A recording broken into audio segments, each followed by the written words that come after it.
एक ऐसा भयानक असुर जो न मात्र पृथ्वी लोक का बल्कि पाताल लोक, पृथ्वी लोक और स्वर्ग लोक तीनों लोक का राजा बन गया। सूर्यदेव, अग्निदेव और इंद्रदेव जैसे महान देवताओं के साथ इतना भयानक युद्ध किया कि उनको तीनों लोक छोड़ना पड़ा। इस भयानक असुर का नाम था हिरण्यकश्यप।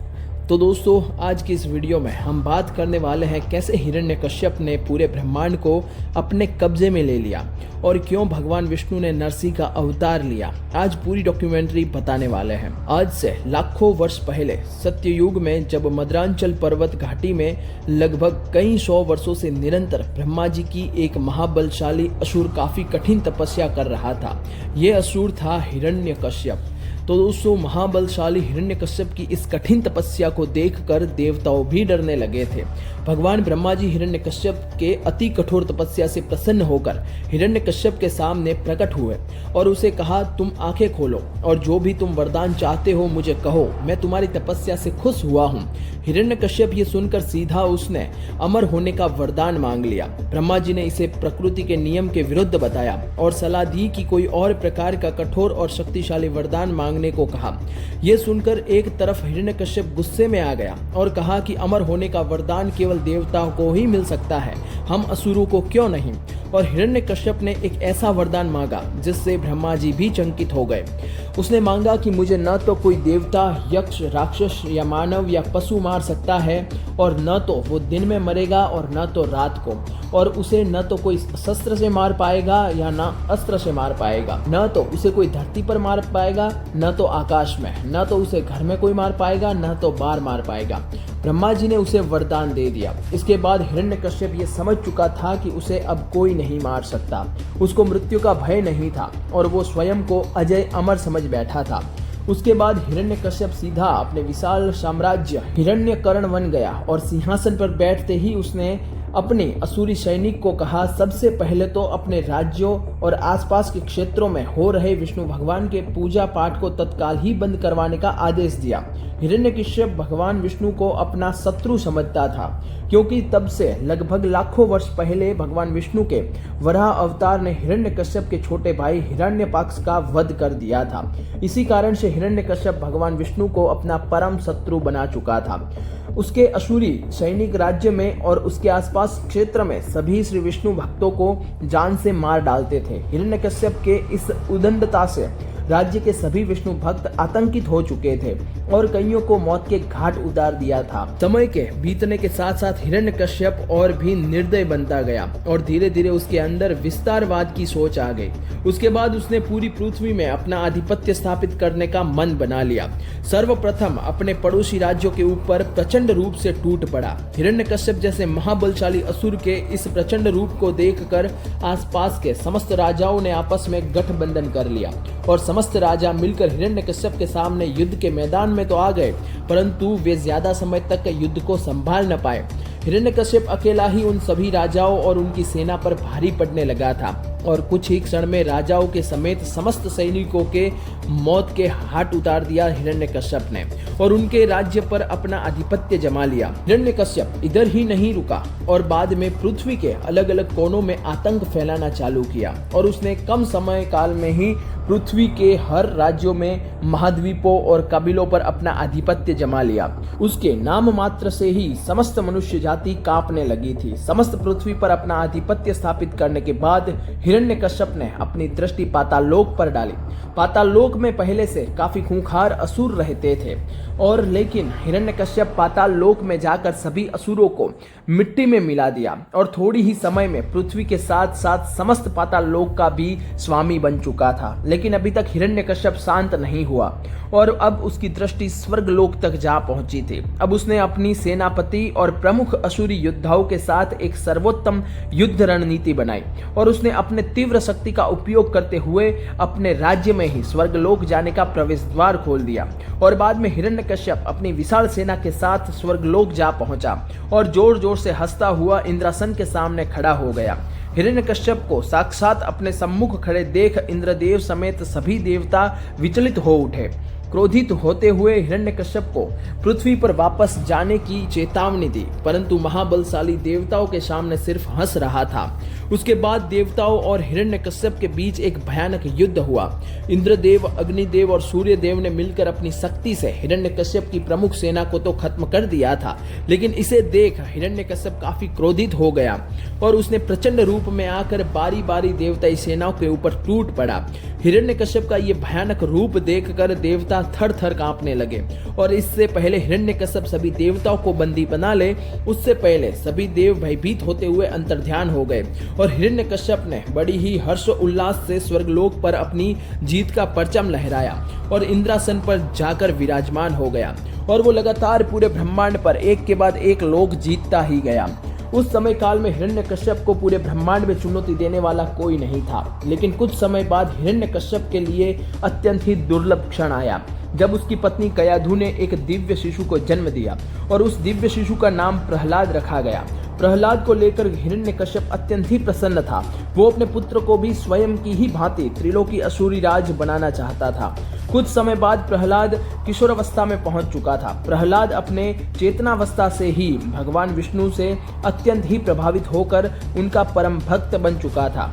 भगवान विष्णु से भक्त प्रहलाद का एक अटूट संबंध बन चुका था, जो कि आम संबंध से परे था। भक्त प्रहलाद अपने गुरुकुल में शिक्षा प्राप्त करने के साथ साथ दिन और रात भगवान विष्णु को ही उपासना किया करता था।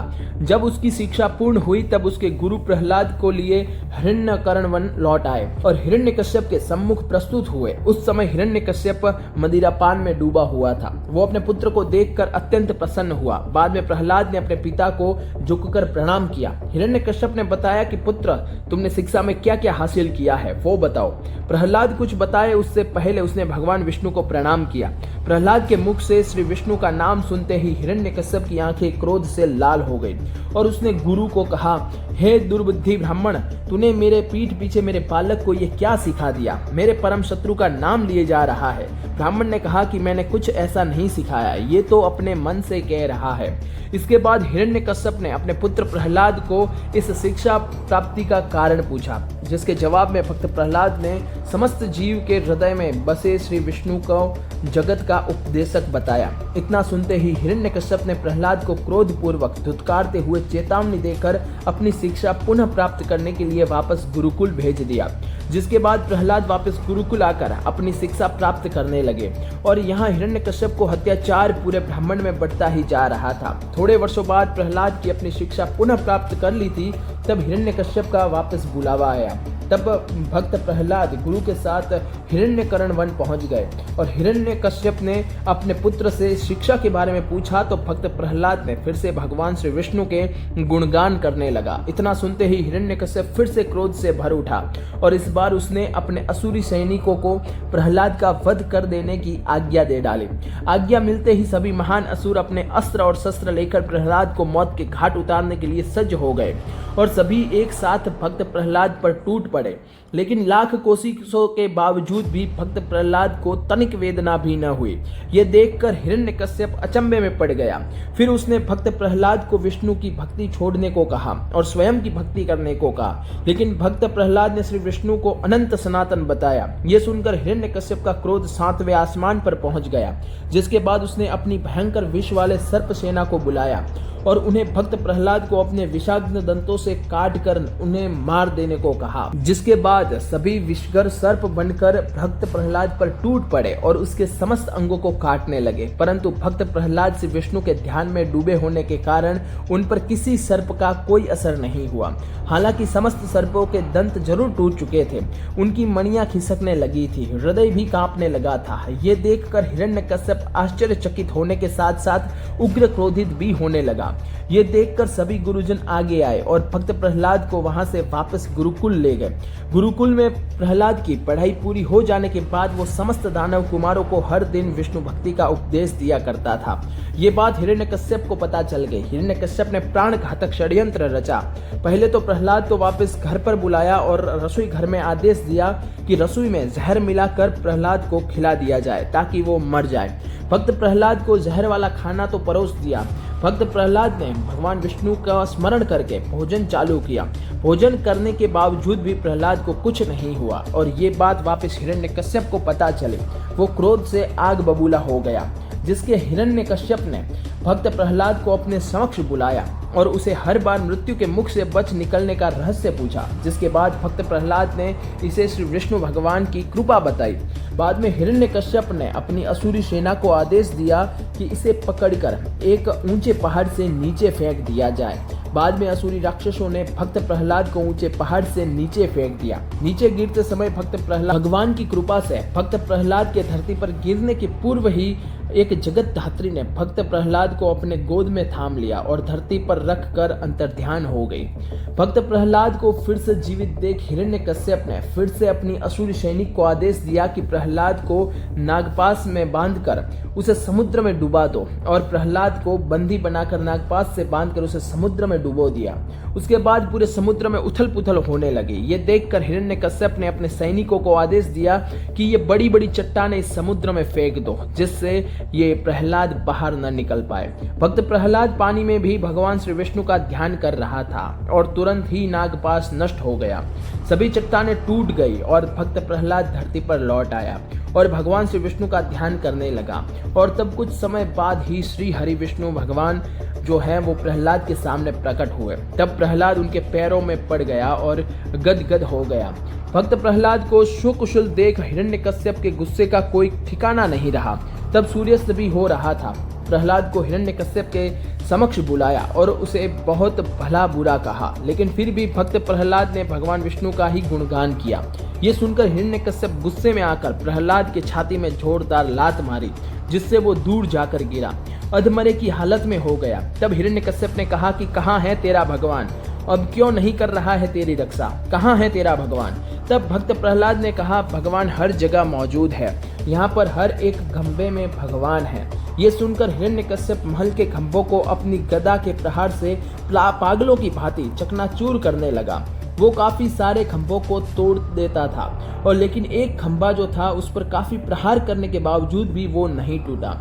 फिर कुछ क्षण के बाद वो खंभा अपने आप फटने लगा और फिर वो खंभा अति तीव्र गति से फट जाता है, जिसके धमाके से हिरण्यकश्यप अति दूर जाकर गिरता है। फिर धुंधली हो चुकी राजसभा में एक भयावह गर्जना गूंज उठती है और गर्जना करते हुए अद्भुत श्री विष्णु अवतार नरसिंह हिरण्यकश्यप के समक्ष आ खड़े होते हैं, जिन्हें देख हिरण्यकश्यप आश्चर्य में पड़ जाता है। तो वहीं दूसरी ओर भक्त प्रहलाद हाथ जोड़कर भक्तिमय हो जाता है। तब हिरण्यकश्यप समझ जाता है कि ये स्वयं विष्णु है। जिसके बाद अपने समक्ष महाउग्र नरसिंह को देख हिरण्यकश्यप स्वयं भी महाक्रोधित होते हुए अपनी गदा लिए भगवान नरसिंह पर टूट पड़ता है और नरसिंह पर अपनी गदा लिए अंधाधुंध प्रहार करने लगता है। पर उसकी गदा का नरसिंह पर कोई भी असर नहीं हो रहा था। जिसके बाद नरसिंह अपने पंजे की एक ही वार से हिरण्यकश्यप की गदा को चकनाचूर कर देते हैं। यह देखकर हिरण्यकश्यप तिल मिलाते हुए एक धारदार तलवार प्रकट कर नरसिंह पर फिर से प्रहार करने लगता है, पर तलवार का भी नरसिंह पर कोई असर नहीं होता। फिर से नरसिंह एक ही वार से तलवार को भी नष्ट कर देता है। हिरण्यकश्यप के अनेकों अस्त्र शस्त्र को नरसिंह नष्ट कर देते हैं। उसके बाद हिरण्यकश्यप मल्ल युद्ध करने को सज्ज हो जाते हैं और मल्ल युद्ध दौरान नरसिंह हिरण्यकश्यप को भूमि पर गिराकर बहुत मार मारते हैं। ये शक्तिशाली दृश्य देखकर समस्त असुर चकित होते हुए डर से कांपने लगते हैं और ये पहली बार था जब हिरण्यकश्यप के समक्ष कोई उससे भी अधिक शक्तिशाली उससे युद्ध करता हुआ उसे लगातार धूल चटा रहा था और स्वयं को यूं मरता देख वो समझ चुका था अब भागने में ही उसकी भलाई है। वो इधर उधर भागने लगा, परंतु नरसिंह भगवान ने उसका पीछा करते हुए उसे अपने पंजों में दबोच लिया और उसे पूरे राजमहल में घसीटते हुए मुख्य द्वार के चौखट पर ले आए और उसे हवा में उछालते हुए अपनी गोद में लेटा दिया। तब हिरण्यकश्यप बोला, विष्णु तू मुझे नहीं मार सकता, मैं अजय अमर हूँ। तभी भगवान नरसिंह ने कहा कि तू ना अभी घर के अंदर है और ना ही बाहर, तू ना तो धरती पर है ना तो आकाश में, अभी ना तो दिन है और ना तो रात्रि।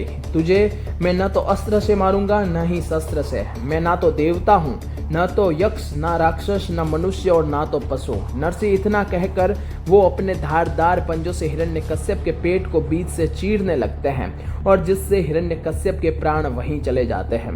भगवान नरसिंह काफी भयानक क्रोध में थे। उन्होंने बाकी असुरों को भी मौत के घाट उतार दिया, लेकिन फिर भी भगवान नरसिंह का क्रोध शांत नहीं हुआ। देवता भी उनके क्रोध से भयभीत थे। तब ब्रह्मा जी के कहने पर भक्त प्रहलाद ने भगवान नरसिंह की स्तुति करी और तब नरसिंह का गुस्सा शांत हुआ और वे वापस अपने धाम लौट गए। जय जय श्री नारायण। तो दोस्तों, ऐसी ही रोचक डॉक्यूमेंट्री के लिए रिच फिलोसोफर को सब्सक्राइब जरूर करें।